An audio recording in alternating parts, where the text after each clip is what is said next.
Shalom, shalom, paix à tous. Vous êtes sur votre émission La Voix de la Vérité. Je suis Arsène Akora. La Voix de la Vérité, c'est la vie chez vous, la vie en vous. La Voix de la Vérité, c'est la solution à tous vos problèmes et la réponse à toutes vos questions. Suivez l'émission La Voix de la Vérité tous les jours et votre vie ne sera plus jamais la même. Pour toutes vos préoccupations, appelez-nous au 01 48 60 79 58 et envoyez-nous tous vos témoignages sur le numéro WhatsApp 01 92 37 70 97. Vos témoignages sont des louanges à Dieu. Vos témoignages permettent de produire et de renforcer la foi de quelqu'un d'autre pour qu'il ait aussi ses miracles comme vous. La Voix de la Vérité de ce jour a pour thème « Ne vous inquiétez de rien » tiré de Matthieu chapitre 6 à partir du verset 25 qui dit « C'est pourquoi je vous dis, ne vous inquiétez pas pour votre vie de ce que vous mangerez, ni pour votre corps de quoi vous serez vêtus, car la vie n'est-elle pas plus que la nourriture et le corps plus que le vêtement? Regardez les oiseaux du ciel, ils ne sèment ni ne moissonnent et ils n'amassent rien dans des greniers et votre Père Céleste les nourrit. Ne valez-vous pas beaucoup plus que eux? Qui de vous, par ses inquiétudes, peut ajouter une coudée à la durée de sa vie? Et pourquoi vous inquiétez au sujet du vêtement? Considérez comment croissent les lys des champs. Ils ne travaillent ni ne filent. Cependant, je vous dis que Salomon, même dans toute sa gloire, n'a pas été vêtu comme l'un d'eux. Si Dieu revêt ainsi l'herbe des champs qui existe aujourd'hui et qui demain sera jeté au four, ne vous vêtira-t-il pas à plus forte raison, gens de peu de foi? Ne vous inquiétez donc point et ne dites pas que mangerons-nous, que boirons-nous, de quoi serons-nous vêtus? Car toutes ces choses, ce sont les paniers qui les recherchent.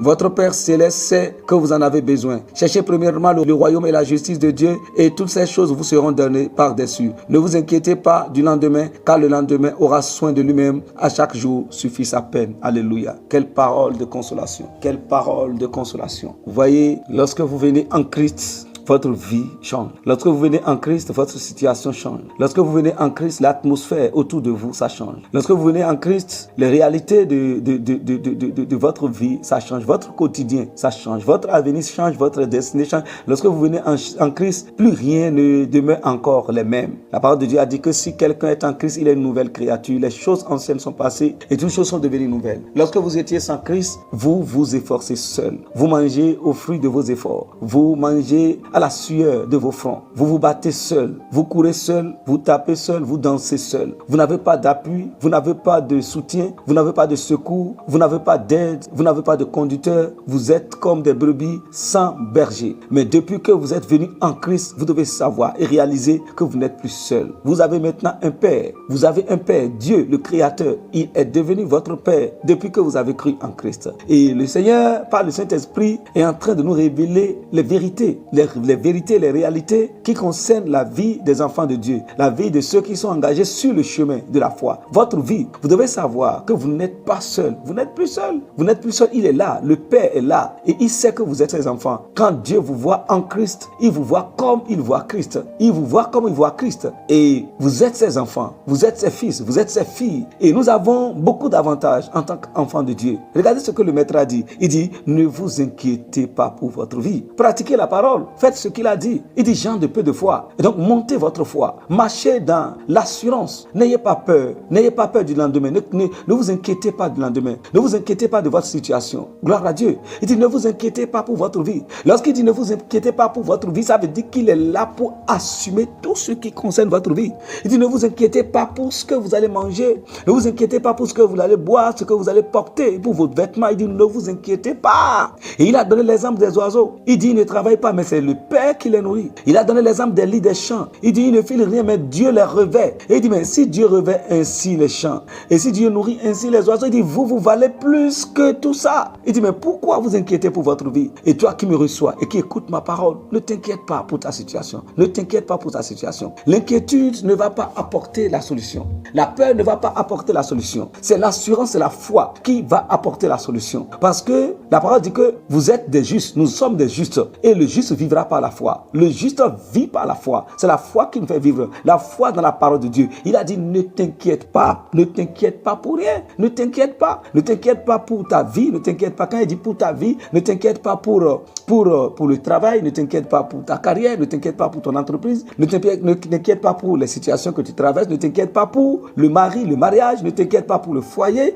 Ne t'inquiète pas pour la maison que tu vas construire, le véhicule que tu vas acheter, la moto que tu vas acheter, le travail que tu cherches. Ne t'inquiète pas pour tes affaires. Il dit, ne t'inquiète de rien. Ne t'inquiète pas pour tes vêtements, pour la condition de ton foyer, de ta famille, pour tes enfants. Ne t'inquiète pas pour ton mari, ne t'inquiète pas pour ton épouse. Il dit, ne t'inquiète pas pour ta santé, ne t'inquiète pour rien. Il dit, le Père sait, il sait tout ce dont tu as besoin et il est là pour te mettre dans l'abondance. Rappelez-vous de ce que David a dit et parlez comme David. L'Éternel est mon berger. L'Éternel est mon berger. Je ne manquerai de rien. Il me fait reposer dans de verts pâturages près des eaux paisibles. Il dresse une table devant moi en face de mes ennemis. Le bonheur et la grâce m'accompagnent tous les jours. Parlez la parole. Parlez cette parole. Dites cette parole régulièrement. Alléluia. Vous êtes bénis au nom de Jésus. Vous n'êtes pas seul. Vous n'êtes pas seul, mais pratiquez la parole. Il a dit, ne vous inquiétez pas. Ne promenez pas des regards inquiets. Ne t'inquiète pour rien. Ne dites pas des paroles d'inquiétude. N'aie peur de rien. N'aie pas peur du lendemain. Ne dis pas que, mais qui va me sauver? Comment je vais faire pour m'en sortir? Ne t'inquiète pas pour les dettes que tu as. Il sait comment il va faire. Il sait comment il va faire pour t'en sortir de tout ça. Ne t'inquiète de rien. Pratique la parole. Il a dit, ne t'inquiète pas pour ta vie. Donc fais ce qu'il a dit. Ne t'inquiète pas pour ta vie. Et pendant que tu es en train d'entendre ma voix, toute peur et inquiétude de ta vie a quitté maintenant. Au nom du Seigneur Jésus-Christ, ne t'inquiète pas pour ta vie. Marche dans l'assurance, dans la confiance. Il dit, ton Père sait, il connaît ta vie.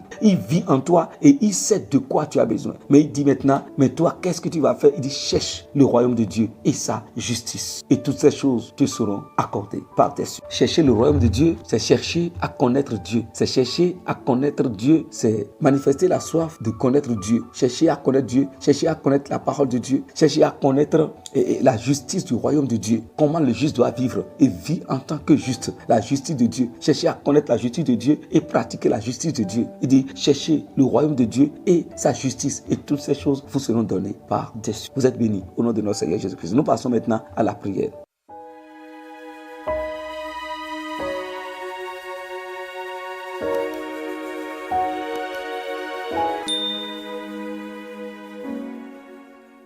Cher Père Céleste, nous sommes reconnaissants. Je suis reconnaissant, moi et ma maison et ma famille et tout ce qui m'appartient.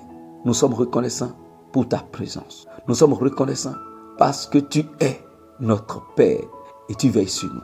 Tu nous soutiens, tu nous guides, tu nous gardes. C'est toi qui es notre berger. Jamais nous ne manquerons de quoi manger, de quoi boire et de quoi nous allons nous vêtir. Nous avons toutes choses en abondance. Tu nous as donné tout en abondance. Nous avons tout abondamment.